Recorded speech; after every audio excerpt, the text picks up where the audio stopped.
Good morning student, good morning. Myself Kailash Chotiya. मेरा नाम कैलाश चोटिया है। जैसा कि बच्चों आप मेरे से परिचित हैं, मैं आपको नोट्स के माध्यम से, बोर्ड पर नोट्स के माध्यम से आपको अध्ययन करा रहा हूँ। और रतनगढ़ का जो सबसे बेस्ट स्कूल है, सबसे अच्छा स्कूल है, सबसे फेमस स्कूल है Shri Raghunath senior secondary school, उसकी ओर से बच्चों जो आपको ऑनलाइन क्लासेज घर बैठे उपलब्ध हो रही है, उन ऑनलाइन क्लासेज में बच्चों मैं आपको कक्षा 9 में सामाजिक विज्ञान पढ़ा रहा हूँ। हमारा दूसरा पाठ है जो यूरोप में समाजवाद और रूसी क्रांति चल रहा है। इतने दिन आपको बोर्ड पर नोट से पढ़ाया था, अब थोड़ा बुक में निशान लगाकर, अंडरलाइन लगाकर आपको मैं पढ़ाऊँगा। तो गृह युद्ध कब हुआ था रूस में? गृह युद्ध रूस में 1918 से लेकर 1920 तक हुआ था बच्चों। गृह युद्ध के दौरान बोल्शेविकों ने क्या किया? उद्योगों और बैंकों के राष्ट्रीयकरण को बच्चों जारी रखा। उन्होंने किसानों की उस जमीन पर खेती की छूट दे दी जिसका समाजीकरण किया जा चुका था। उन्होंने किसानों की उस जमीन पर खेती की छूट दे दी थी जहां बच्चों समाजीकरण किया जा चुका था। वो जमीन जो भूमिपतियों, जागीरदारों, भूस्वामियों, धनाढ्य वर्गों से छीनी जा गई थी, उस जमीन पर सामूहिक खेती की गई थी। जब्त किए खेतों का इस्तेमाल बोल्शेविक ये दिखाने के लिए करते थे कि सामूहिकता क्या होती है, सामूहिकता की नीति कैसे लागू की जाती है। तो जो जब्त की गई जमीन होती थी, खेतों का इस्तेमाल था, बोल्शेविक हमेशा ये दिखाने के लिए करते थे कि सामूहिकता क्या होती है, सामूहिकता का सिद्धांत क्या है। शासन के लिए केंद्रीय नियोजन की व्यवस्था लागू की गई थी। शासन के लिए बच्चों किसकी योजना लागू की गई थी? केंद्रीय नियोजन की व्यवस्था लागू की गई थी। यानी केंद्र का नियंत्रण था, केंद्र का प्रतिबंध था। अफसर इस बात का हिसाब रखते थे कि अर्थव्यवस्था किस तरह से काम कर सकती है। जैसा कि आपको पता है, अफसर जो बोल्शेविक पार्टी के ही अफसर होते थे, वो इस बात का ध्यान रखते थे कि अर्थव्यवस्था है वो किस आधार पर काम कर सकती है, अर्थव्यवस्था को किस प्रकार है वो मजबूत बनाया जा सकता है, अर्थव्यवस्था में किस प्रकार के सुधार है वो लाए जा सकते हैं। इस आधार पर वे 5 साल के लिए लक्ष्य तय करते थे। 5 साल में क्या लक्ष्य हों, बोल्शेविकों ने इस आधार पर 5 साल की जो योजनाएं थी, जिसे हम पंचवर्षीय योजना कहते हैं, उनको उन्होंने पंचवर्षीय योजना बनानी शुरू कर दी थी। तो बोल्शेविकों ने क्या किया था? उन्होंने पंचवर्षीय योजना बनानी शुरू कर दी थी। पहली 2 योजनाएं कौन कौन सी थी? 1927 से लेकर 1932 की थी, और दूसरी 1933 से लेकर 1938 की थी। के दौरान औद्योगिक विकास को बढ़ावा देने के लिए सरकार ने सभी तरह की कीमतें स्थिर कर दी थी। पहली 2 योजनाएं कौन कौन सी थी? 1927 से लेकर 1932। और दूसरी पंचवर्षीय योजना कब थी रूस में बेटा? 1933 से लेकर 1938। इसके दौरान औद्योगिक विकास को बढ़ावा देने के लिए सरकार ने सभी तरह की कीमतें स्थिर कर दी। केंद्रीकृत नियोजन से आर्थिक विकास को काफ़ी गति मिली। केंद्रीकृत नियोजन व्यवस्था थी जिसके अंतर्गत उद्योगों, फैक्ट्रियों, कल कारखानों, इकाइयों पर केंद्र का नियंत्रण था, सोवियत का नियंत्रण था, बोल्शेविकों का नियंत्रण था, कम्युनिस्टों का नियंत्रण था। तो जो केंद्रीकृत नियोजन थे उससे आर्थिक विकास को गति मिली। रूस में उद्योग, इकाइयाँ, फैक्ट्रियाँ, वर्कशॉप, वेयर हाउस ये खुलने लग गए थे। औद्योगिक उत्पादन बढ़ने लग गया था। 1929 से लेकर 1933 के बीच, चाहे तेल हो, जिसे हम प्राकृतिक तेल कहते हैं, कच्चा तेल कहते हैं, चाहे कोयला हुए, चाहे स्टील, इसके उत्पादन में 100 से भी ज़्यादा प्रतिशत की वृद्धि हुई। नए नए औद्योगिक शहर, चाहे हम मास्को ले लें, चाहे स्टालिनग्राड ले लें, पेट्रोग्राद जिसका नाम पहले सेंट पीटर्सबर्ग था, जिसका नाम बदलकर पेट्रोग्राद रख दिया गया था।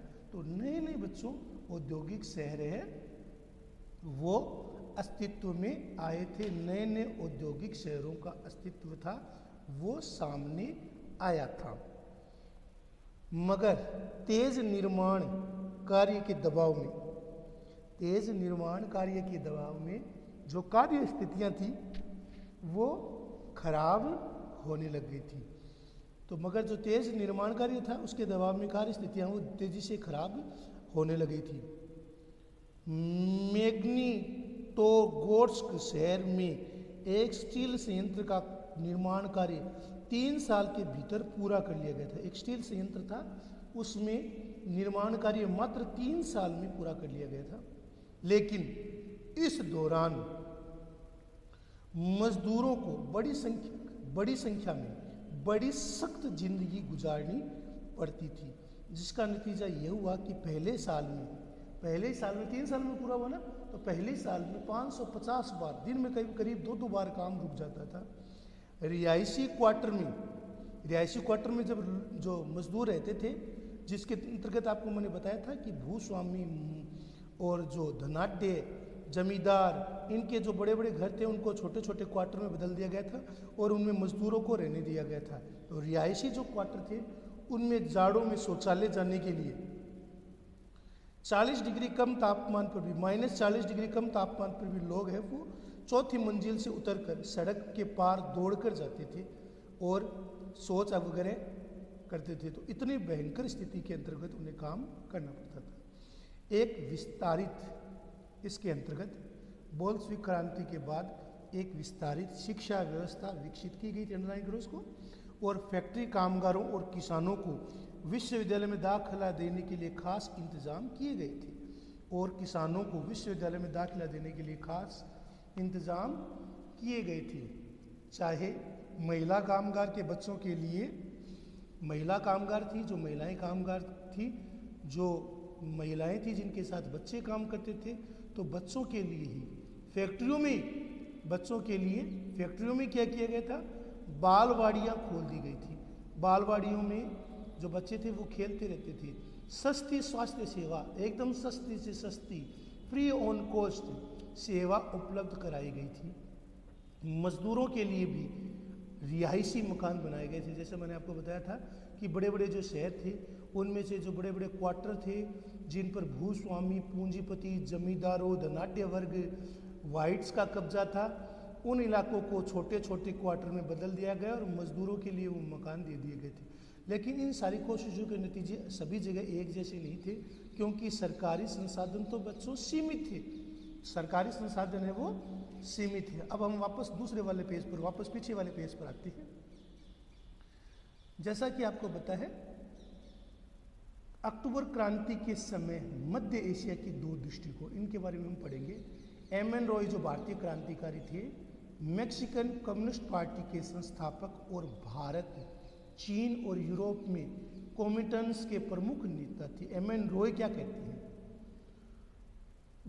जब चीन में व यूरोप में, जब 1920 के दशक में जब रूस में गृह युद्ध चल रहा था, आपको पता है कि रूस का जो गृह युद्ध था वो 1918 से लेकर 1920 के बीच लड़ा गया था। 1918 से 1920 के बीच रूस का गृह युद्ध है वो चला था। 1918 से लेकर 1920 तक रूस में गृह युद्ध है वो चला था। तो रूस में जब गृह युद्ध चला था, वे उस समय मध्य एशिया में थे। उन्होंने क्या लिखा है, एमएन रॉय जो खुद एक कम्युनिस्ट नेता थे, एमएन रॉय जो भारतीय क्रांतिकारी भी थे, मुखिया एक भला सा बुजुर्ग था, उसका सहायक एक नौजवान जो रूसी भाषा बोलता था, उसे क्रांति के बारे में पता था, जिससे जार को राजगद्दी से हटा गया था और उन जनरलों को भी खदेड़ दिया गया था जिन्होंने किर्गिजों की मातृभूमि पर कब्जा किया है। इस प्रकार क्रांति का मतलब था कि अब किर्गिज या किर्गिस्तान लोग एक बार फिर अपनी मातृभूमि के स्वामी बन गए थे। किर्गिस्तान के लोग थे वो अपने मातृभूमि से जुड़ गए थे। जन्मजात बोल्शेविक से लगने वाले युवक ने हुंकार लगाई, जो जन्मजात जो बोल्शेविक था से लगने वाले उस युवक ने जोर से हुंकार लगाई, इनकलाब जिंदाबाद, इनकलाब जिंदाबाद। पूरा कबीला उसके पीछे वही नारा लगाने लग गया, इनकलाब जिंदाबाद, इनकलाब जिंदाबाद। तो ये इनकलाब जिंदाबाद था वो जो नौजवान जो बोल्शेविक थे, जिनकी बोल्शेविक पार्टी में आस्था थी, वो इस प्रकार का नारा है वो लगाते थे। तो युवक ने हुंकार लगाई, इनकलाब जिंदाबाद। कबीला उसके साथ नारे लगाने लग गया था। किर्गिज लोग पहले क्रांति, यानी जो फरवरी की, आपको पता है फरवरी मार्च की क्रांति और अक्टूबर नवंबर की क्रांति, तो किर्गिज लोग पहली क्रांति, जब रूस में जो सत्ता थी वो उस सत्ता से जार को हटा दिया गया था और एक अस्थायी एक सरकार बनी थी, अस्थायी सरकार बनी थी। किर्गिज लोग पहली क्रांति पर खुशी से झूम उठे थे क्योंकि उनको लगता था कि परिवर्तन आ गया है। लेकिन जब दूसरी क्रांति की खबर से वे खतरे, अचंभे और दहशत में डूब गए थे। पहली क्रांति उन्हें लगता था कि पहली क्रांति से उन्हें जार के दमनकारी शासन से आज़ाद कराया है। ये उम्मीद जगाई थी कि उन्हें स्वायत्तता मिल जाएगी। लेकिन जब दूसरी क्रांति अक्टूबर नवंबर की क्रांति आपको बताया है, हिंसा, लूटपाट, करों के बोझ और तानाशाही सत्ता स्थापना के साथ आई थी। दूसरी क्रांति थी वो तानाशाही सत्ता की स्थापना के साथ आई थी। पहली बार जार के नौकरशाहों के छोटे से गुट ने किर्गिजों का दमन किया था। पहली एक बार जार के नौकरशाहों के छोटे से गुट ने किर्गिजों का दमन किया था। अब वही लोग उस व्यवस्था को आगे बढ़ा रहे थे। तो उनको लगता था कि अक्टूबर क्रांति के बाद, अक्टूबर नवंबर की क्रांति के बाद हिंसा, लूटपाट, करों के बोझ और तानाशाही सत्ता की स्थापना वापस हो जाएगी। पहली एक बार जार के नौकरशाहों के एक छोटे से ग्रुप ने किर्गिजों का दमन किया था। अब किर्गिजों को वापस लगने लग गया था कि अक्टूबर नवंबर की क्रांति के बाद बोल्शेविक है वो अपना अतिक्रमण, अपना दबाव, लूटमार की नीति है वो वापस शुरू नहीं करते। नए शब्द अंडरलाइन करना बेटा, इन नए शब्दों को आपको लिखना है। स्वायत्तता, पहला नया शब्द है स्वायत्तता। स्वायत्तता का अर्थ क्या है? अपना शासन चलाने की छूट, अपना शासन चलाने की आज़ादी, अपना शासन चलाने का अधिकार, अपना शासन चलाने की छूट, अपना शासन चलाने का अधिकार, अपना शासन चलाने की स्वतंत्रता। घुमंतु किसे कहते थे? ऐसे लोग जो किसी एक जगह ठहर कर नहीं रहते थे बल्कि अपनी आजीविका की खोज में एक जगह से दूसरी जगह आते रहते थे।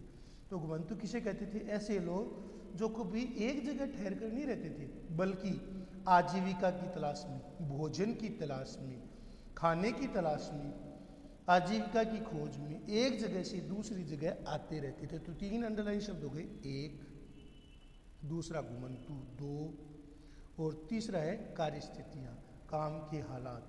तो काम के हालात को हम क्या बोलते हैं? कार्यस्थितियाँ। कि मजदूरों के लिए फैक्ट्रियों, कल कारखानों, वेयर हाउसेज जहाँ पर वो काम करते थे, फैक्ट्रियों, इकाइयों जहाँ पर वो कार्य करते थे, उनकी कैसी काम की स्थितियाँ थी। तो स्वायत्तता, स्वायत्तता का अर्थ क्या है? अपना शासन चलाने की आज़ादी, अपना शासन चलाने की स्वतंत्रता, अपने शासन चलाने की मुक्ति। घुमंतु किसे कहते हैं बच्चों? ऐसे लोग जो किसी एक जगह पर लंबे समय तक ठहर नहीं सकते थे, बल्कि घुमंतु वो लोग थे जो आजीविका की तलाश में एक स्थान से दूसरे स्थान पर आते जाते रहते थे।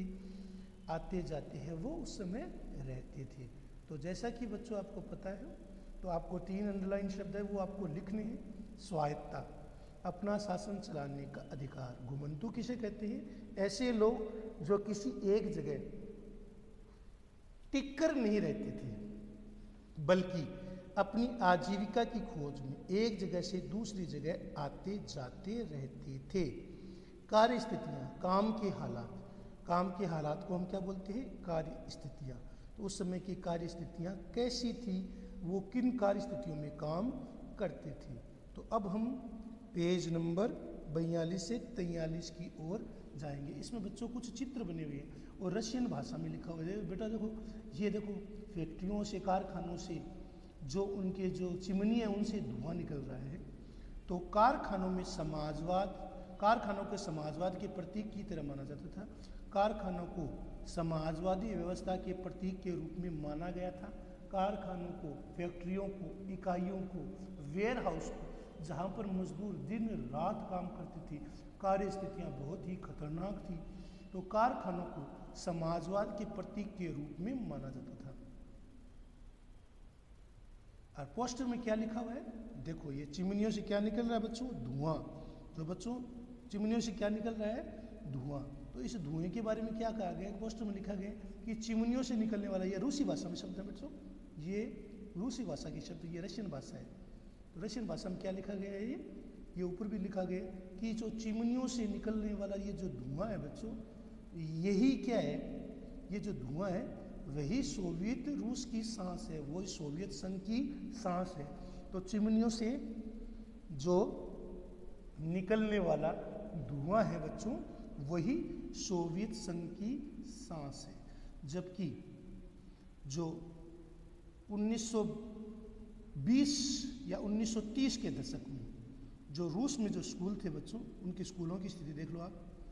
30 के दशक में सोवियत रूस में एक स्कूल के में पढ़ते बच्चे, ये सोवियत रूस है, उसमें बच्चे पढ़ रहे हैं, देखो बच्चे सारे बच्चे पढ़ रहे हैं, बच्चे सोवियत अर्थव्यवस्था का अध्ययन कर रहे हैं। यहाँ पर जो बच्चे हैं वो सोवियत रूस की अर्थव्यवस्था का अध्ययन कर रहे हैं, अर्थशास्त्र को पढ़ रहे हैं, अर्थव्यवस्था के बारे में जानकारी ले रहे हैं, अर्थव्यवस्था को नज़दीक से समझने की कोशिश कर रहे हैं। तो दूसरे चित्र में हमने क्या देखा है बच्चों, कि बच्चे, छोटे छोटे बच्चे क्लासरूम में सोवियत व्यवस्था के तहत बिना किसी भेदभाव के एक साथ बैठे हैं, अपनी अपनी बेंचेस पर इनको टीचर समझा रहा है। सामने कुछ आंकड़े दिए हुए हैं बोर्ड के ऊपर, कुछ बोर्ड पर आंकड़े दिए हुए, देखो आंकड़े दिए हुए ना, ये आंकड़े दिए हुए हैं, इनको अध्यापक है, अध्यापक, ये अध्यापक इन बच्चों को सिखा रहा है, इनको पढ़ा रहा है, और बच्चे सोवियत अर्थव्यवस्था का अध्ययन कर रहे हैं। बच्चे हैं वो सोवियत अर्थव्यवस्था के बारे में जानकारी ले रहे हैं। अब तीसरे चित्र में देखते हैं, देखो जैसा कि आपको पता है पहली जो पंचवर्षीय योजना थी वो 1927 से लेकर 1932 तक चली थी। इसमें देखो एक मजदूर को भाला या हथौड़ा लिया दिखाया गया है, हथौड़ा लिया दिखाया गया है।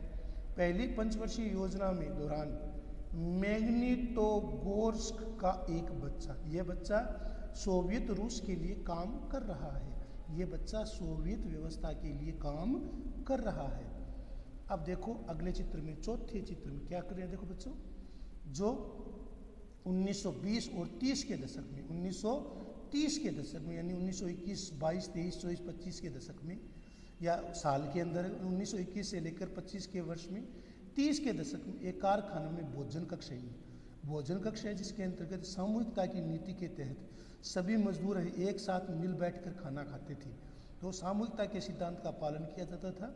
30 के दशक में एक कारखाना में ये भोजन कक्ष बना हुआ है, बेटा भोजन कक्ष दिख रहे हो ना आपको, हाँ, तो ये भोजन कक्ष है जिसमें मजदूरों को एक साथ एक समान खाना परोसा गया जाता था, एक समान भोजन है वो दिया जाता था, एक समान भोजन है वो उनके समानीकरण का प्रतीक था, उनमें समानता का प्रतीक था, न कोई ऊंचा न कोई नीचा, सभी मजदूर थे वो बराबर थे। और सोवियत संघ का सिद्धांत क्या था, समाजीकरण या समानीकरण की नीति, जिसके तहत मजदूरों में जाति, धर्म, संप्रदाय के आधार पर किसी प्रकार के भेदभाव की मनाही थी। तो 30 के दशक में एक कारखाने का ये भोजन कक्ष है, ये 30 के दशक का एक भोजन कक्ष की तस्वीर है बच्चों, जिसमें मजदूर है वो एक साथ खाना खा रहे हैं। युग, अब हम देखेंगे पेज नंबर हमारा जो चल रहा है 43 में, सबसे नीचे यूक्रेन के एक गांव में समाजवादी खेती, 2 खेतों को लेकर एक कम्यून बनाया गया था। कम्यून वो होती थी जिन्हें वापस लौटा दिया जाता था। कम्यून में कुल 13 परिवार और 70 लोग थे, यानी कि 70 लोग रहते थे। खेतों को हासिल किए गए कृषि उपकरण को कम्यून के हवाले कर दिया जाता था। सभी सदस्य सामूहिकता से भोजन करते थे। सहकारी साम्यवाद के सिद्धांत के अनुसार आमदनी को सब में बांट दिया जाता था। सदस्यों के श्रम से होने वाली सारी आय और कम्यून के पास मौजूदा सारी रिहायशी मकानों और सुविधाओं को कम्यून के सदस्य मिलकर इस्तेमाल करते थे। कम्यून के सदस्य हैं वो मिलकर रहते थे और खेतों को लेकर कम्यून बनाया जाता था, जिसमें सैकड़ों एकड़ ज़मीन होती थी, जिनमें कई लोग खेती करते थे। आजीविका को बांट दिया जाता था। तो इस प्रकार आज हमारा अध्याय है, इसको मैंने आपको अंडरलाइन भी कराया इस पेज के ऊपर। इस पेज के ऊपर समाजवादी समाज का निर्माण, इसके अलावा शासन के केंद्रीकरण नियोजन की व्यवस्था, 2 पंचवर्षीय योजना, इसके अलावा किर्गिस्तान के बारे में मैंने बताया था। इसके अलावा नए शब्द भी आपको अंडरलाइन कराएं। ये आपका होमवर्क है, इसे लिखना है, याद करना है। धन्यवाद।